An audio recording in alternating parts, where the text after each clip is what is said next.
Hi friends, నేను మీ Siri. Welcome to my channel Siri cushion and vlogs. ఇవాల్టి వీడియో వచ్చేసి మామిడికాయ పచ్చడి అయితే చూపించబోతున్నాను.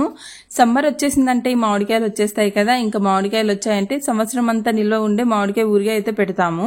నేనైతే ఈ రోజు మామిడికాయ ఊరిగాయ అయితే చూపించబోతున్నాను. నార్మల్ గా మా తోటలో ఊరిగాయ మామిడికాయలు అయితే కాయలేదు. ఒక చెట్టు ఉంది, ఒక కాయ కూడా కాయలేదు. ఇంకా వేరే చోట అయితే కొనకొచ్చుకున్నాము ఒక 5 కేజీలు మామిడికాయలు. ఇంకా మామిడికాయలు తెచ్చుకున్నాం కదా. ఈ మామిడికాయల పేరు వచ్చేసి గద్దెమారు మామిడికాయలు.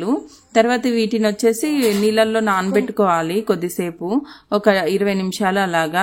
దీనికి ఉన్న జీడి ఇంకా ఏమన్నా డస్ట్ అలాగున్నా కూడా నాని పోతాయి. తర్వాత అయితే నానబెట్టుకున్న తర్వాత ఒక్కొక్క మామిడికాయను వాటర్లోనే కడిగేసి మొత్తం ఒక గిన్నెలోకి అయితే తీసేసుకోవాలి. తర్వాత ఈ కడిగిన మామిడికాయలను వచ్చేసి ఒక క్లాత్ తో తుడిచేయాలి, తడి లేకుండా. ఎక్కడైనా తడి ఉన్నా కూడా పోతుంది. మొత్తం నీట్ గా తుడిచేసుకొని తీసుకోవాలి. ఈ విధంగా తుడిచేసిన తర్వాత కూడా కొద్దిసేపు గాలిలో ఆరనివ్వాలి. ఎక్స్ట్రా తేమ ఉన్నా కూడా పోతుంది. తర్వాత ఈ మామిడికాయలను వచ్చేసి మనం కట్ చేసుకుందాం. మొదలు కట్ చేసుకొని మామిడికాయకి 4 సైడ్స్ కట్ చేసుకొని తీసుకోవాలి. ఫస్ట్ మరీ ఎక్కువ కండ వచ్చే విధంగా కట్ చేసుకోకూడదు, నార్మల్ గా కొంచెం వచ్చే విధంగా కట్ చేసుకోవాలి. తర్వాత అయితే ఈ గద్ద మామిడికాయలు అయితే కొంచెం పెద్ద సైజ్ గా ఎక్కువ కండు ఉంటాయి. సో ఇవి మనం ముట్టెతో పెట్టుకోవడానికి కుదరదు. మొత్తం ఈ విధంగా కట్ చేసుకోవాలి. చూడండి, మొత్తం ఈ విధంగా కట్ చేసుకున్నాక చిన్న పీసెస్ గా కట్ చేసుకుందాం. ఇప్పుడు ఊరగాయకి వచ్చేసి మరీ చిన్నవిగా కట్ చేసుకోకూడదు, ముక్కలు అలాగని పెద్దగా కూడా కట్ చేసుకోకూడదు, మీడియంగా కట్ చేసుకోవాలి. అప్పుడే ఊరగాయ అనేది పర్ఫెక్ట్ గా వస్తుంది. ఇంకా ఇప్పుడు నేను కట్ చేస్తున్నాను కదా, ఈ సైజులో కట్ చేసుకుంటే బాగుంటుంది. తర్వాత ఇదే విధంగా అన్ని కట్ చేసుకొని తీసుకోవాలి మామిడికాయలు. ఇవన్నీ అన్ని ఇదే విధంగా కట్ చేసుకున్న తర్వాత వీటిని ఆరబెట్టుకోవాలి మనము. తర్వాత ముట్టెలకున్న కండు ఉంది కదా, అది కూడా వేస్ట్ చేయకుండా కండ మొత్తం ఈ విధంగా కట్ చేసుకొని తీసుకున్నాను. ఆ ముట్టెలు వచ్చేసి కండ లేకుండా ముట్టెలకి అన్ని విధంగా కట్ చేసుకుంటున్నాను.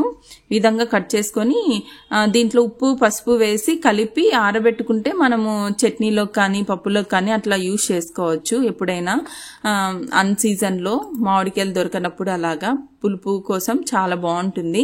తర్వాత మనము పచ్చడి కోసం కట్ చేసుకున్న మామిడికాయ పీసెస్ ని ఒక క్లాత్ పైన పల్చగా ఆరేసుకోవాలి. ఈ విధంగా పల్చగా ఆరబెట్టుకోవాలి. నేనైతే 2 నుంచి 3 గంటలన్నా ఆరబెట్టుకుంటే మనకు మామిడికాయలో ఉన్న తడి అయితే ఆరుతుంది.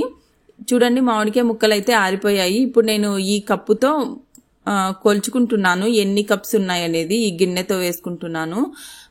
నాకైతే మొత్తం ఒక 2.25 గిన్నె అయితే ఉన్నాయి మామిడికాయ ముక్కలు. ఇంకా 2.25 గిన్నెకి వచ్చేసి నేను కారం పొడి, ఈ కారం పొడి వచ్చేసి మేము మిరపకాయలు ఆడించుకున్నాము. మేమే సొంతంగా మిరపకాయలు తెచ్చుకొని మిషన్లో ఆడించుకొని తీసుకున్నాము. అందుకే మంచి కలర్ అయితే వచ్చింది, మంచి కలరు.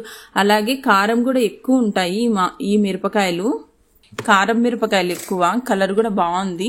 ఇంకా 2.25 గిన్నె మామిడికాయలకి నేనైతే 2.25 గ్లాస్ అయితే కారం తీసుకుంటున్నాను. అలాగే సాల్ట్ కూడా అంతే, సేమ్ క్వాంటిటీనే తీసుకుంటున్నాను.